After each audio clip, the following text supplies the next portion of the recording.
नमस्कार सबैमा म चाहिँ आज पराक्षेत्र दर्शन गर्न गइरहेको छु।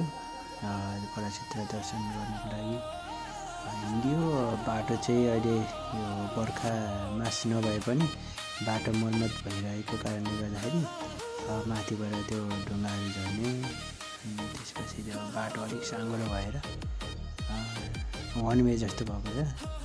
बाटो सानो गाडीहरूको लागि पनि पर्खिनुपर्ने जे होस् बाटो मर्मत भइरहेछ। अहिले जता पनि बाटो मर्मत भइरहेको कारणले यहाँ फेरि पहाडी इलाका भएको कारणले ढुङ्गाहरू झरिरहने भएको हुन्छ। यहाँ चाहिँ पुल निर्माण भइरहेछ। यता माथिबाट थियो बाटो, अहिले चाहिँ यो पुल निर्माण भएको कारणले तलबाट बाटो बनाएको रहेछ। यो अहिले मेलाहरू लाग्ने बेलाको भएर चाहिँ अब बाटोहरू मर्मत हुन्छ। अरू बेला भन्दाखेरि मर्मत भन्नाले बाटो त बनिरहन्छ तर सुचारू चाहिँ भइरहेको हुन्छ। मर्मत गर्दा पनि आज पनि अब यो मेला जस्तो लागिरहेछ बडाक्षेत्रमा। त्यही भएर अनि हामी पनि सानो काम पनि थियो अनि दर्शन गर्नको लागि पनि हामी निस्किरहेछौँ। बाटो चाहिँ यस्तै छ। यो पाहाडको बाटो भन्नाले पनि पहिला पिच भएको, त्यसपछि फेरि बाटो अब भत्किँदै जाने, पाहाडहरूबाट ढुङ्गा झर्ने, पिच सबै भत्केर अनि यसलाई फेरि खनेर गरे बाटो हिलो भएको छ। यहाँ लडियालाई भन्ने पनि भइरहेको थियो। यसलाई बाटो कटेर गयो। त्यसपछि अहिले फेरि अब चाहिँ हामी बडाक्षेत्र मन्दिरको गेट छेउमा पुगेछौँ। यहाँ चाहिँ उता सप्तकोशी बगिरहेछ। उतापट्टि दर्शन गर्नेहरू चाहिँ उता आज कोकामा आएर यो सप्तकोशीको सङ्गम स्थानमा चाहिँ श्राद्ध गर्नेहरूको भिड छ। हामी पनि त्यसकै लागि गइरहेछौँ। यहाँबाट चाहिँ सप्तकोशी देखिरहन्छ अनि भक्तजनहरू आज एकदम भिड छ। अरू बेलाको भन्दाखेरि यहाँ चाहिँ कात्तिकमा र माघमा चाहिँ विशेष गरी यस्तै मेलाहरू लाग्ने गर्छ। आजको दिन पनि यस्तो मेला लागिरहेछ। विशेष गरी मान्छेहरू चाहिँ यो कोका खोलामा आएर चाहिँ नुहाउनको लागि चाहिँ नुहाएर अनि यहाँ आफूले गर्नुपर्ने केही कार्यक्रम हुन्छ। कसैको पूजा लगाएको हुन्छन्, कसैले श्राद्ध गरेको हुन्छन्। त्यसको लागि हामी पनि गइरहेछौँ। यहाँ चाहिँ अब मेरो श्रीमती र म गएको, उसले चाहिँ अब यहाँ फुलहरू किनेर लानुपर्छ। धुपहरू चाहिँ हामीले यहाँबाट लगेको थियौँ फुलहरू चाहिँ, अनि त्यहाँ एउटा दियोहरू चाहिँ लिनुपर्छ भनेर यहाँ हामी खोजिरहेछौँ। अनि यहाँ किनेर चाहिँ हामीले दियोहरू बातीहरू बालेर आफ्नो पितृहरूसम्मको सम्झनामा चाहिँ दियो बाल्ने भनेर चाहिँ हामी गइरहेछौँ। यहाँ चाहिँ भक्तजनहरूको लागि चाहिँ विशेष जहिले पनि यस्तै यो मेला जस्तो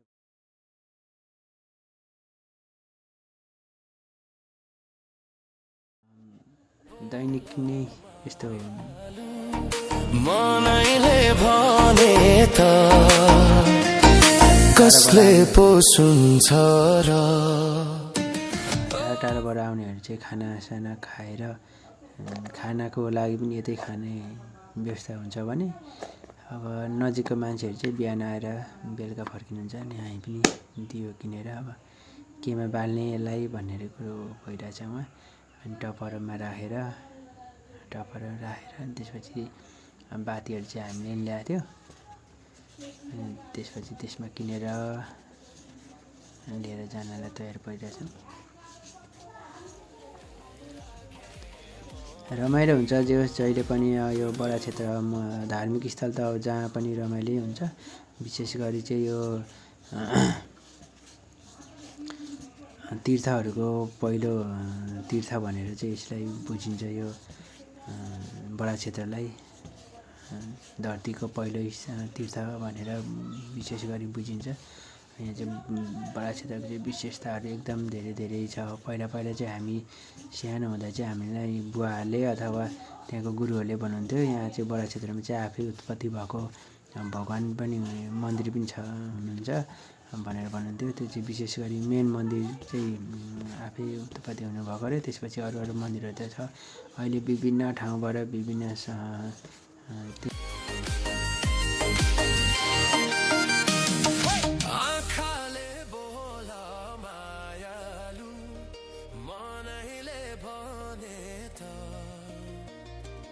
कसले पो सुन्छ र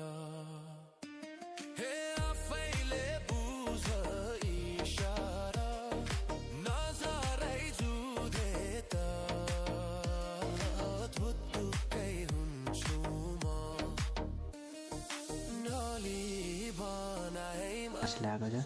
त्यो बासभन्दा उता चाहिँ नगइदिनु होला भनेर त्यहाँ माइकबाट प्रचार पनि गरिरहेको हुनुहुन्छ। बेला बेलामा ड्रोनबाट पनि खिचिरहेको हुन्छ। यो चाहिँ कोका खोला हो। यो कोका खोला चाहिँ माथि धेरै माथिबाट आएको छ। विशेष गरी मान्छेहरू टाढा टाढाबाट आउने मान्छेहरूले चाहिँ यही कोका खोलालाई चाहिँ विशेष यसमा बसेर चाहिँ पूजापाठ गर्नुहुन्छ। स्नान गरेर आफ्नो श्राद्ध गर्ने गर्नुहुन्छ। यो माथि झोलुङ्गे पुल छ, त्योभन्दा माथिबाट आइरहेको छ यो कोका खोला चाहिँ।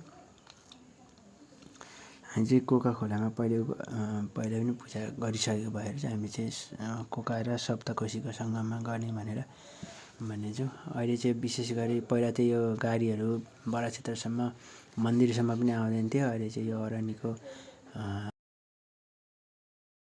राजमार्ग खोलेको कारणले गाडी तलसम्म आउने बाटो बनाइदिएको छ। भक्तजनहरूलाई पनि एकदम सजिलो छ। आफूले ल्याउनु पर्ने सामानहरू सबै गाडीमा हालेर लिएर आउनुहुन्छ, बोक्नु पर्दैन। पहिला चाहिँ त्यो बडा क्षेत्रको पुलभन्दा उतैसम्म हुन्थ्यो। अनि फेरि जेट बोट अहिले चल्न थालेको छ। भक्तजनहरूलाई सजिलो हो। चत्रा घाटभरि पनि आउँछ। 500 रुपियाँ तिर्यो भने यहाँ बडा क्षेत्रसम्म ल्याइदिनुहुन्छ। अनि यहाँ पूजाआजा गरेर अनि फेरि यसैमा फर्किनलाई पनि सजिलो हुन्छ। हिँड्न नसक्ने मान्छेहरूलाई हिँड्न सक्ने र गाडी भएको मान्छेहरू त गाडीमा आइहाल्नुहुन्छ। अहिले विशेष गरी मन्दिरको यो तल कोका खोलासम्म गाडी आउने भएकोले त झन् धेरै सजिलो भएको छ। यो चाहिँ बाँसहरू लिएर आउनुहुन्छ उहाँ माथि भोजपुरपट्टिबाट लिएर। यो चाहिँ यो ठाउँ विभिन्न ठाउँहरूमा यहाँ बाँस यसरी ल्याउनुहुन्छ। अनि अब बोट पनि चलिरहेको छ अहिले। यहाँ मान्छेहरू चत्राघाटदेखि भोजपुरसम्म यही बोटमा जानुहुन्छ। 15 मिनटमा भोजपुरको लेगुवा भन्ने ठाउँसम्म पुर्याइदिँदो रहेछ। त्यसपछि अनि त्यहाँ फर्केर जो हतार हुने मान्छेहरू त्यही दिन पनि फर्किन चाहिँ भ्याउनुहुन्छ। सजिलो छ। यो बडा क्षेत्रमा रहेको यो चाहिँ तामाको ढुङ्गा विशेष गरी शिला हो भन्छन्। यो चाहिँ एकचोटि हराएको कारणले गर्दाखेरि बाहिरै हुन्थ्यो पहिला। हराएको कारणले गर्दाखेरि अहिले चाहिँ चाबी लगाएर राखेको छ। सम्पूर्ण हजुरहरू पनि दर्शन गर्न आउनुहोला।